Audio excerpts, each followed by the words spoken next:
Hi there, this is Eshu. I'm the abbot here at Zenwest Buddhist Society.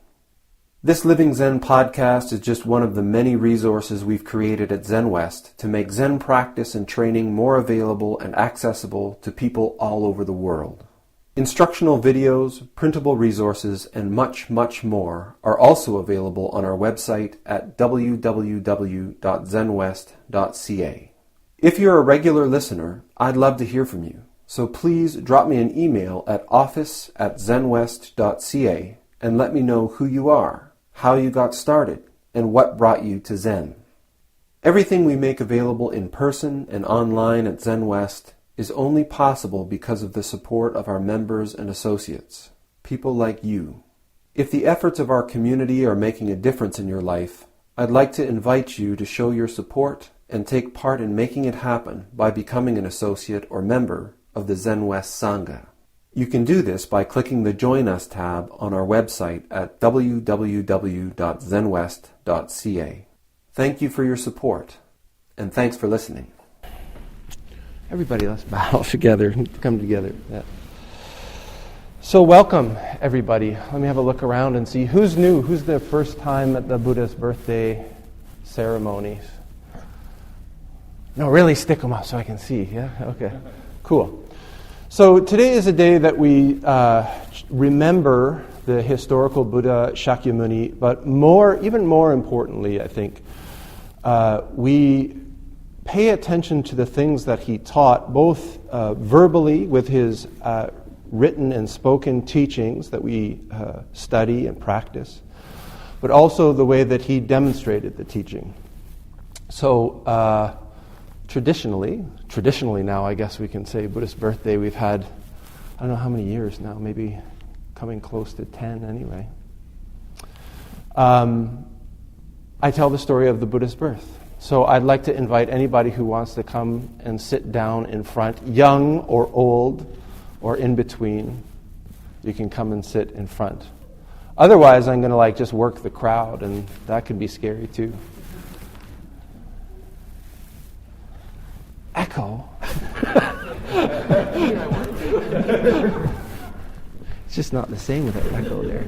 You guys can come closer too. I'm not going to bite, much. Look at Keegan, I love you.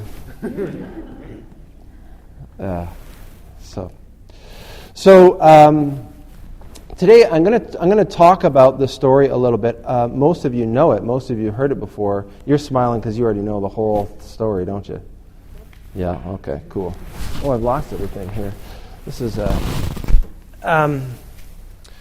So our story begins in India. Well, I guess technically it's part of what is now Nepal. It's northeastern India. So you all have the picture of the map? Yeah, okay. So in the northeast corner of India, right up against these big mountains called the Himalayas, some of the biggest mountains in the world. You seen pictures of those? Big mountains? Yeah. There was a little kingdom. And in that kingdom there was a king. And his name was Suddhodana. Can you say Suddhodana? Suddhodana. Very good. And he had a wife, and her name was Mahamaya. Can you say Mahamaya? Mahamaya. And they had no children yet, and they were really hoping to have a child so that they could pass along their kingdom. Just like I think every parent or people who want to be parents, they want to have a child to love and to raise, like your parents did as well. So they were trying for a while, and as it happens sometimes, you don't have a baby right away. It doesn't work right away.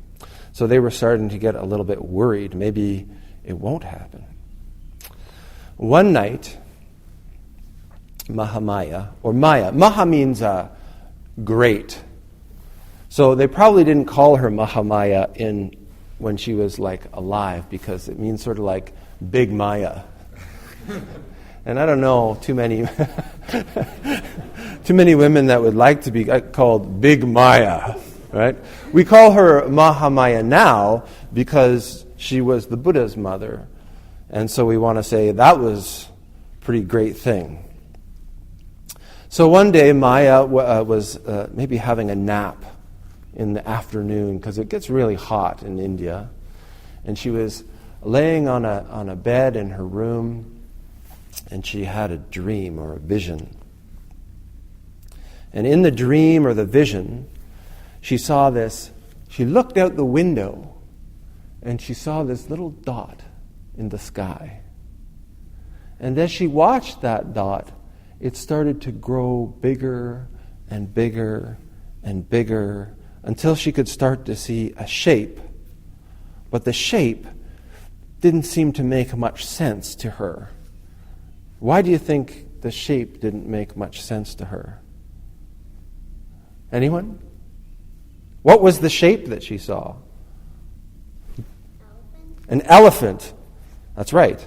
An elephant in the sky. What color was the elephant?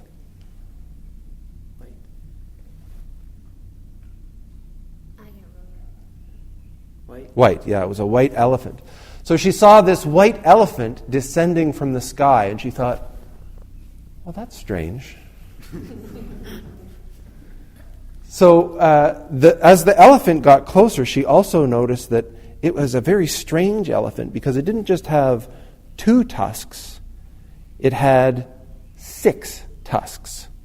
And each of the tusks, as it got closer, were made of gold. And as it got closer, she kind of walked back and sat down onto the bed and thought, this is very strange.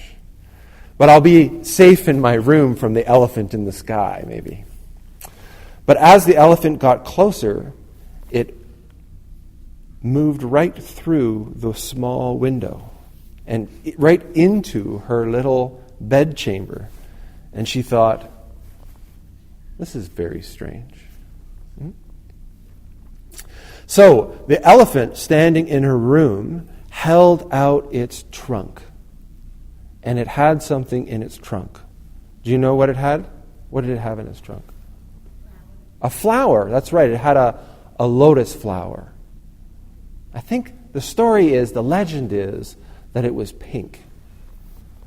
And the elephant walked around her in a clockwise direction 3 times as she laid on the bed.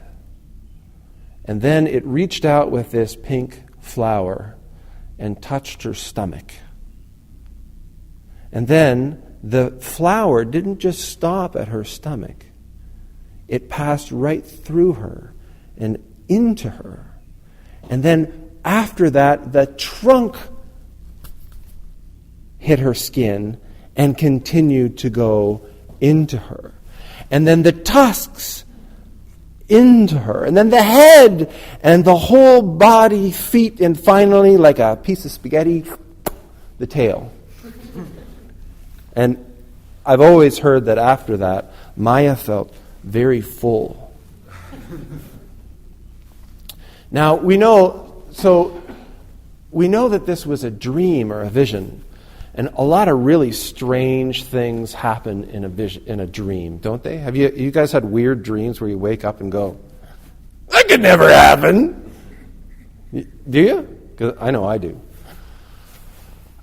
So she woke up. Maya woke up and she thought, wow, that was a really strange dream. But it was very clear. She could really remember it. And she put her hand on her stomach and she thought, something's different. And so she went to King Suddhodana and she said, something's different. And I had a very strange dream. And he said, I think this means something. And so he called together all of his advisors, some very wise people. We'd call them psychologists today. But these people were very skilled at things like looking at what dreams could mean. And so they listened to the whole story that Maya told them. And they all had this, all these long bearded men gathered together in a big circle. And they said, all the king and Maya heard was, no, it means... So they had this big argument about what the dream would mean. Because nobody wants to tell a king something that the king doesn't want to hear, right? So, after some debate, the spokesman of the wise men came forward and he said, well, we had some discussion and we couldn't really decide which way the dream was going, but it could mean one of two things. The first is that, well, actually, we agree on one thing. We believe that your wife is going to have a child. What we don't agree on, or what we don't have consensus on, is what's going to happen, what the future is of this child. Some of us believe that your child is going to become a great ruler. He's going to conquer all of the surrounding kingdoms and become a Chakravadin. What's that? That's a good question. Chakravadin. Chakra, have you heard of a chakra before? You know, I have light coming out of my chakra, my heart chakra, right? It actually means wheel. And the term Chakravadin means a wheel-rolling king. So the way that I always like to translate it into modern terms is like a high roller, he's like a big deal. Like not just a normal king, but a king of kings. And that's what some of us believe is going to happen to your child, a Chakravadin.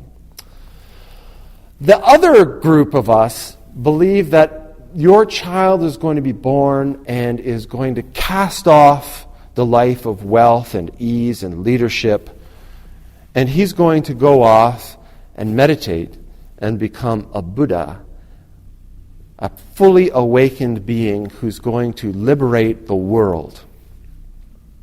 And the king heard this and he thought, well, I think I definitely prefer the Chakravadin.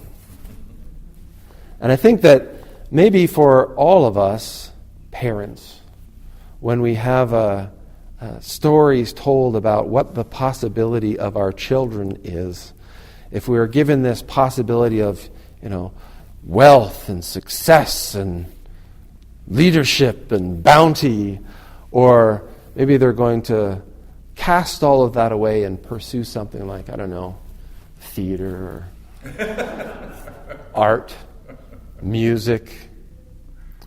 Maybe our parents all do the same thing and go, Chakravadin, I'm going for the accountant, for the lawyer. We all need accountants and lawyers. That's important.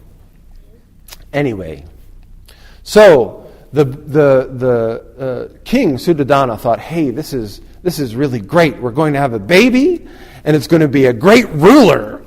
Because I think, like most parents, when we hear things that we don't really want to hear, we kind of forget about those things. So as Maya grew and grew, it was the tradition in India that a woman, when she's going to have a baby, she would travel from the place where she's living with her husband to where she's from, to her parents' house to have the baby. And so in those days, they didn't have Air Canada or Air India. They didn't have the Via train, and they didn't have the Go bus. I'm from Ontario originally. They didn't have the bus, and they didn't have the train. They didn't even have cars. So how do you think they got there? Kieran? Horses or camels.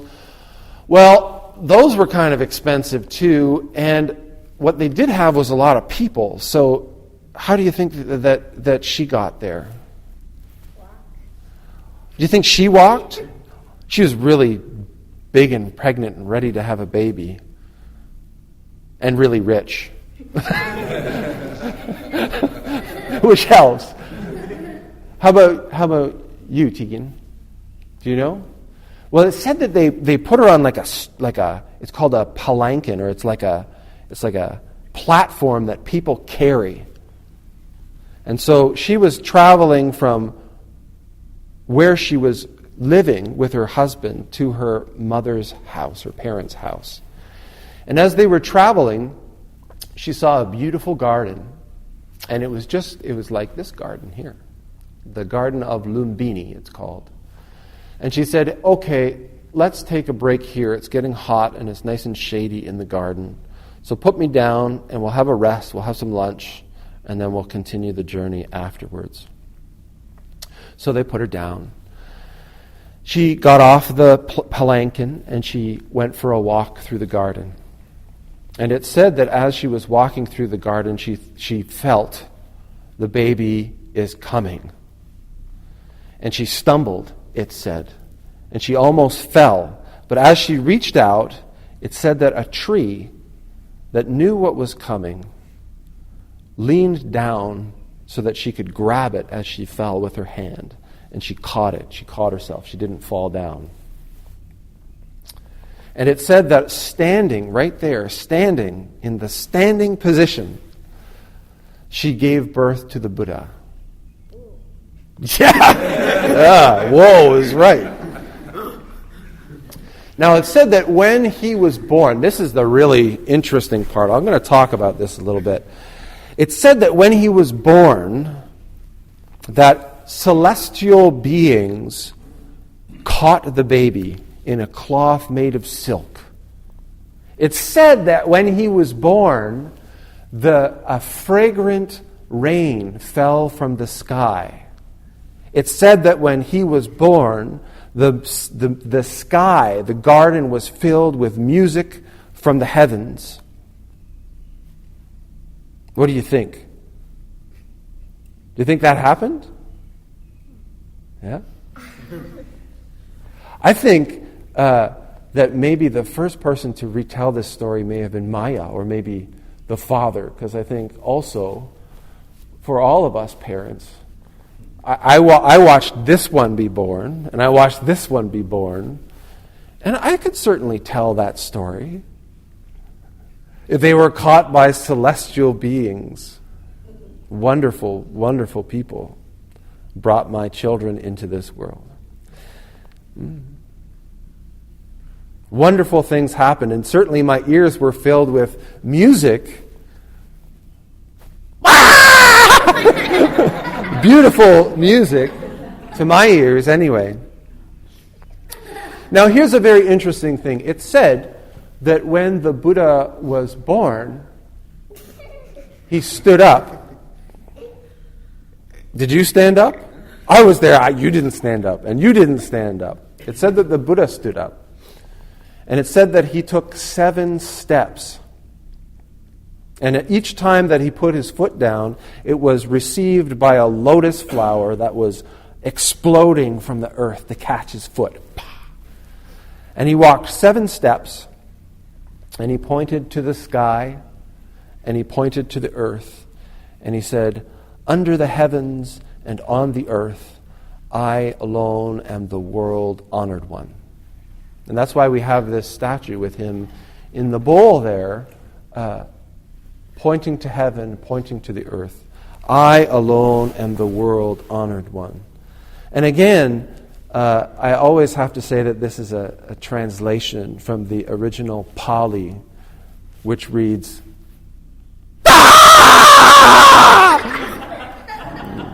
But again, I think for all of us parents, when we see that life and we hear that life in the sound of our children being born, it is the world-honored one.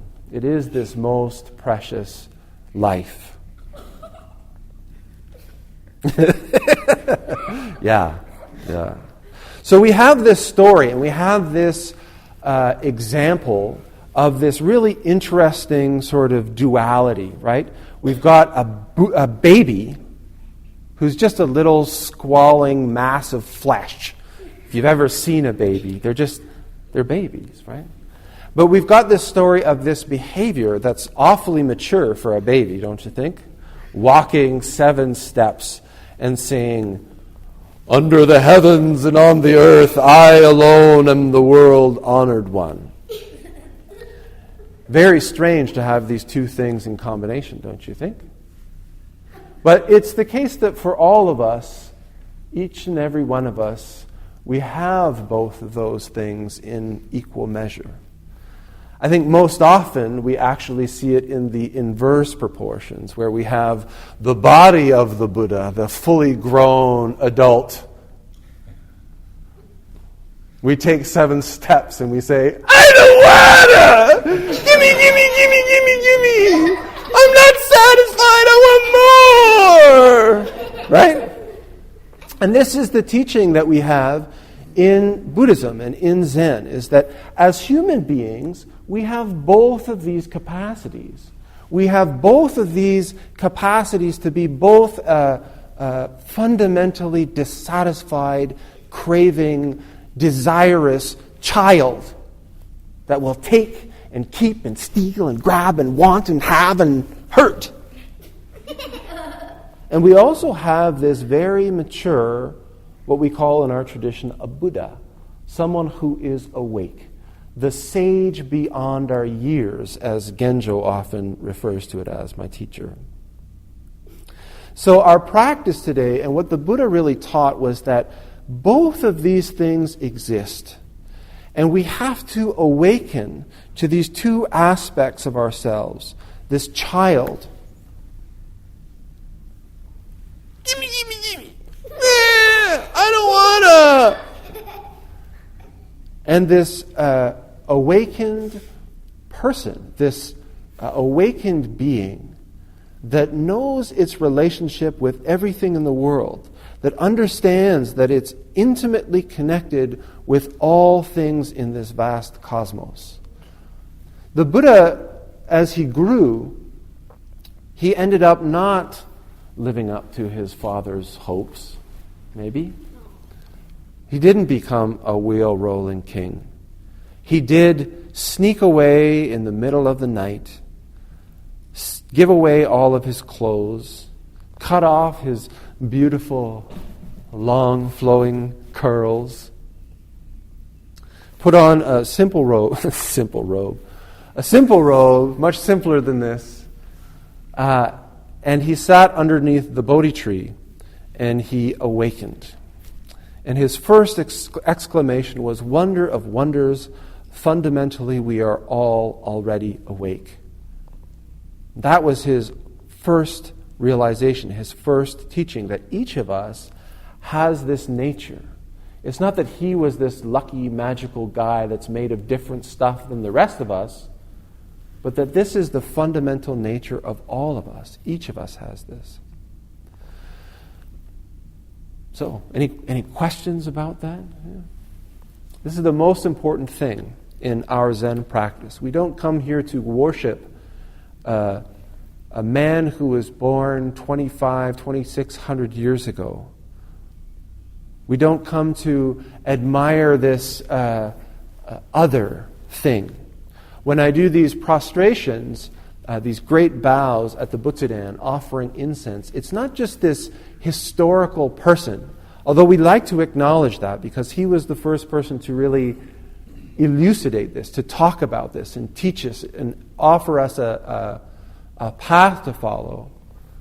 But what we're doing is acknowledging and affirming this nature which exists in each of us.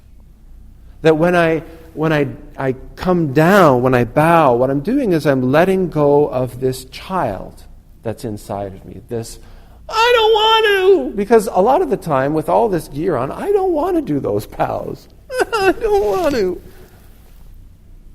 Recognizing this sage beyond my years, recognizing this being that's fundamentally awake, I take in a breath and I stand up. And in Zen, when we're doing these prostrations, there's a verse that says, "The one who is bowing and what we are bowing to are one." Recognizing our own Buddha nature, our own awakened nature. And this is what we do when we do this prostration. So that's the end of the boring part. Well, the first boring part, maybe. So now we're going to do a little bit of a ceremony here. And the way that this ceremony works, most of you have done this before. So the way that it works is we're going to start chanting. I'm going to demonstrate. How about that?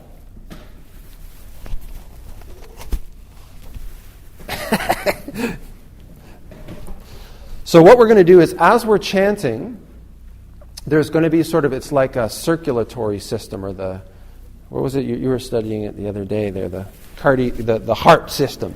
So we've got the heart, which is a great metaphor, and we're going to have two sort of cycles around the outside. This one's going to be traveling this way, actually, and this one's going to be traveling this way. And so I'll demonstrate going this way. I'm going to come around this way. As we chant, we're just walking. You all have the chants. We're chanting the affirming faith mind. You come around this way.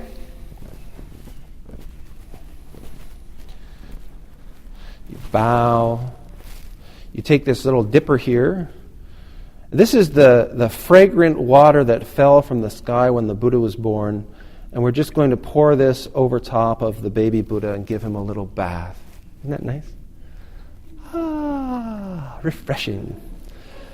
Okay. And then we can bow. And then you can just continue, walk down this way. It'll be a clear path will be made here.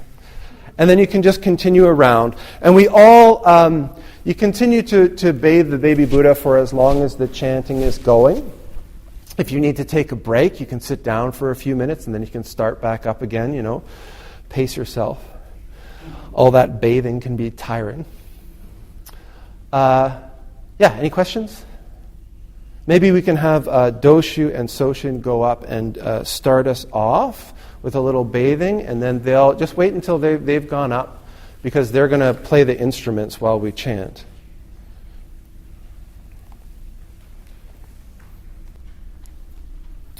So just as I was saying in the story, that part of our practice is, part of what we're doing here today is to really acknowledge the founder of our tradition, Shakyamuni Buddha. Siddhartha Gautama was what he was born, his name when he was born.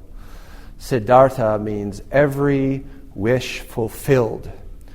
And it's my hope that every parent feels like this when their child is born. Siddhartha! Every wish fulfilled. In his life, he ended up leaving home. He ended up practicing awakening and sharing this teaching that we practice 2,500 years later. But we also are here to not only acknowledge this baby Buddha that was born 2,600 years ago, but we were also here to acknowledge the baby Buddha that was born 5 years ago, or 10 years ago, or 50 years ago. So what we like to do now is to affirm and bathe all of the baby Buddhas. So I'd like to start with those two baby Buddhas, the Doshu and Soshin, if you could come up here.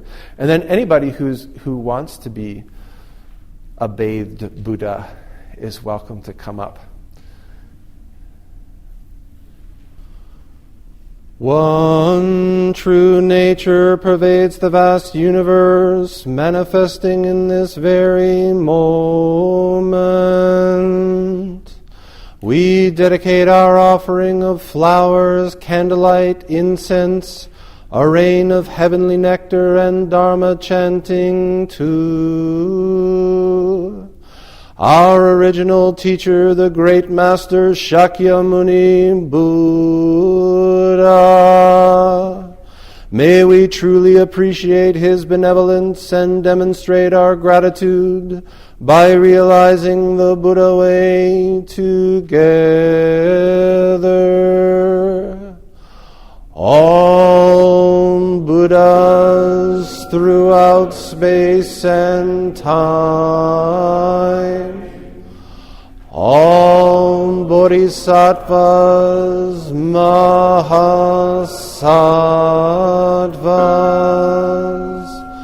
Mahaprajna Paramita.